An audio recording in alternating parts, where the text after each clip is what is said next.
بسم الله الرحمن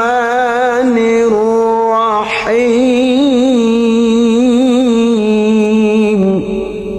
تبت يدا أبي لهب وتب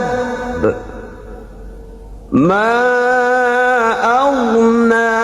عنه ماله وما كسب سيصلى نارا ذات لهب وامرأته حمالة الحطب في جيدها